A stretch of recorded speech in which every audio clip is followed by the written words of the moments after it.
ساتھ لیے اور ہاتھوں میں تلواریں لے کے لڑنے کے لیے آئے کہ ہم جائیں گے اور یہ جو کہتے ہیں نا کہ میں اللہ کے نبی ہوں، ہم ان کا راستہ روکیں گے، ہم نے مدینہ میں ان کو نہیں آنے دینا، کیونکہ لوگوں میں مشہور یہی تھا، جو منافق تھے جو کافر تھے انہوں نے یہی مشہور کر رکھا تھا نا کہ اگر یہ آئیں گے تو ان کا اپنا ایک نیا دین ہے، یہ تو ایک نئی بات کرتے ہیں، ہم اپنے باپ دادا کے دین کو چھوڑ دیں۔ حضرت بریدہ اسلمی بھی قبیلہ بنو سہم کے 70 سواروں کو لے کے آگے بڑھے، انہوں نے سوچا بھائی جا کے وہاں ہم ان کو روکیں گے، لیکن تمہیں میرے آقا علیہ الصلوۃ والسلام کی بارگاہ میں پہنچے اور حضور سرور کونین صلی اللہ علیہ وسلم کی نگاہ فیض یاب ان کے اوپر پڑی نا، آئے تو راستہ روکنے کے لیے تھے لیکن حضور کے غلام بن گئے، مسلمان ہو گئے۔ اور پھر جب بات چیت ہوئی تو یہی جو راستہ روکنے کے لیے آ رہے تھے، یہ عربی کی کتاب کا میں نے آپ کو حوالہ دیا ہے، وہ کہتے ہیں کہ صحابہ کرام کے جو راستہ روکنے آ رہے تھے، پھر وہی بریدہ اسلمی کہتے ہیں کہ یا رسول اللہ، آپ اللہ کے نبی ہیں اور آپ سچے رسول ہیں اللہ کے، اور اللہ نے آپ کو اتنا مرتبہ دیا ہے، اب آپ نے مدینہ منورہ میں داخلہ کرنا ہے تو میں ویسے نہیں جانے دوں گا، بلکہ میں اپنے عمامے کا جھنڈا بنا کے آپ کے آگے آگے چلوں گا اور آپ ہمارے پیچھے چلیں گے۔ انہوں نے اپنے عمامے کا، اپنی دستار کا جھنڈا بنایا اور میرے آقا علیہ الصلوۃ والسلام کے آگے چلے، لوگوں کو پیغام دیا کہ اگر میرے نبی اس طرح خوش ہوتے ہیں تو پھر اس طرح تم خوشی منا لو، رب بھی اس طرح خوش ہو جاتا ہے۔ حضرت انس بن مالک سے ایک روایت ہے کہ ایک آدمی آیا اور آ کے عرض کرنے لگا کہ اللہ کے نبی،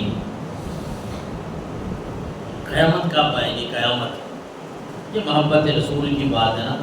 ہمارے نماز روزے ٹھیک نہیں، ہم مانتے ہیں، ہم گناہگار لوگ ہیں،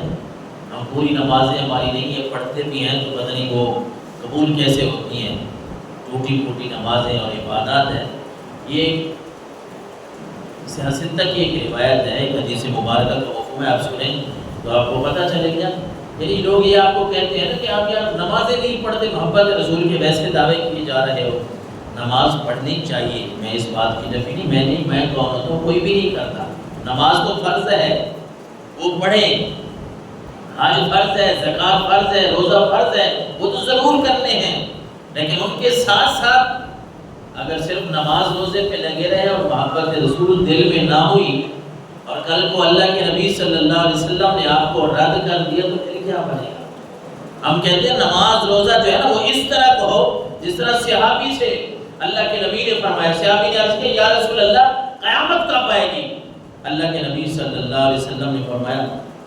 قیامت کے بارے میں سوال کرتا ہے، تو نے قیامت کی تیاری کیا کر رکھی ہے؟ کیا تیاری ہے تیری؟ تو صحابی تھا، اس کی آپ سمجھتے ہیں نمازیں نہیں ہوں گی، نمازیں اس نے پوری پڑھی ہوگی، نفل بھی اس کے ہوں گے، تہجد گزار بھی ہوگا، ساری باتیں کوئی عبادت وہ صحابی کی پوری تھی، لیکن وہ عاجزی کے طور پہ اور محبت رسول کی نشانی کے طور پہ عرض کرتا ہے یا رسول اللہ قیامت کی نشانی یہی الفاظ ہیں حدیث کے، میری کو بڑی نمازیں نہیں ہیں، اللہ کے نبی میرا نماز روزہ وہ اتنا پورا نہیں ہے، اتنی بڑی نہیں ہے، لیکن میری قیامت کی اگر تیاری آپ پوچھتے ہیں اللہ کے نبی تو وہ صرف یہ ہے کہ میں اللہ اور اس کے رسول سے محبت کرتا ہوں، میں اللہ سے محبت کرتا ہوں، اللہ کے رسول کے ساتھ پیار کرتا ہوں۔ اور پھر میرے آقا علیہ الصلوۃ والسلام نے فرمایا جو جس سے محبت کرے گا وہ اسی کے ساتھ ہوگا، تو اگر ہم سے پیار کرتا ہے تو اللہ تجھے بھی ہمارے ساتھ ہی جگہ نصیب فرمائے گا۔ اور حدیث کے آخری الفاظ اتنے تک اکثر حدیث بیان کرتے ہیں لوگ، آخری الفاظ ہے نا حدیث کے، وہ یہ ہے کہ صحابہ کہتے ہیں جس دن اللہ کے نبی نے یہ بات بیان فرمائی نا، اللہ کے نبی نے یہ بات بیان فرمائی صحابی کو، صحابی نے کیا کہا کہ یا رسول اللہ ہم آپ سے محبت کرتے ہیں، بس اسی بات پہ مان ہے، ہمیں اگر مان ہے تو اسی بات پہ ہے کہ ہم اللہ رسول سے محبت کرتے ہیں، زیادہ عبادتوں پہ ہمیں مان نہیں ہے۔ تو اللہ کے نبی نے کیا فرمایا کہ تو جس سے محبت کرتا ہے اسی کے ساتھ ہوگا، یعنی تو اگر مجھ سے محبت کرتا ہے تو مجھ محمد کے ساتھ ہوگا۔ صحابہ کہتے ہیں آخری حدیث مبارکہ کے جملے ہیں کہ اس دن صحابہ کرام سب سے زیادہ خوشی صحابہ کرام نے اسی بات پہ منائی کہ اللہ کے نبی صلی اللہ علیہ وسلم نے ہمیں فرما دیا ہے کہ جو محبت رسول کا دام بھرنے والے ہیں وہ سرکار دو عالم صلی اللہ علیہ وسلم کے ساتھ ہوں گے۔ اور ہمیں تو چاہیے ہی یہی کہ فضل رب العلا، اور کیا چاہیے، مل گئے مصطفیٰ، اور کیا چاہیے، ہمیں تو یہی چاہیے کہ اللہ کے نبی صلی اللہ علیہ وسلم کا رب کا فضل مل جائے، رب کے نبی کی رحمت مل جائے۔ تو فضل رب العلا، اور کیا چاہیے، مل گئے مصطفیٰ، اور کیا چاہیے، دامن مصطفیٰ جن کے ہاتھوں میں ہو ان کو روز جزا، اور کیا چاہیے۔ اور کہتے ہیں کہ اے رسول خدا، تیرے بیمار کو باغ طیبہ کی آب و ہوا چاہیے، لے چلو اب مدینے کو چارہ کرو، مجھ کو طیبہ کی آب و ہوا چاہیے۔ ہمیں تو سرکار دو عالم صلی اللہ علیہ وسلم کی نظر شفقت چاہیے۔ ہم یہ بات سمجھتے ہیں کہ آقا کریم علیہ السلام کی رحمت، آپ کی شفقت کی نظر اگر ہمارے اوپر پڑ گئی نا، اس دنیا میں بھی ہمارا بیڑا پار ہے اور آخرت میں بھی ہمارا بیڑا پار ہے۔ آپ کی پیدائش کی، ولادت کی ایک بات آپ کو میں یہ بتاؤں، پھر وہ سیلاب بھی آ گیا ادھر، یہ بھی لوگوں نے آپ کو، یہ سال میں نا حج کا موقع آتا ہے، پھر آ جاتا ہے قربانی۔ حج اور قربانی ایک ہی 2 دن کا، 1 دن کا فرق ہوتا ہے ہمارا اور سعودی عرب کی اگر بات کریں۔ حج، قربانی اور باقی آگے ہمارا فطرانہ، زکوٰۃ، اس میں بڑے لوگ نا کچھ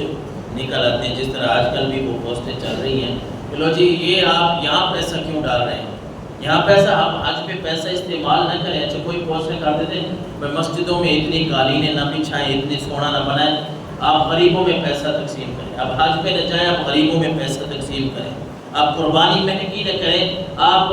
غریبوں میں پیسہ تقسیم نہ کریں۔ اور اب آ گیا کہ آپ جناب میلاد نہ منائیں، آپ سیلاب زدگان کی جو ہے وہ مدد کریں۔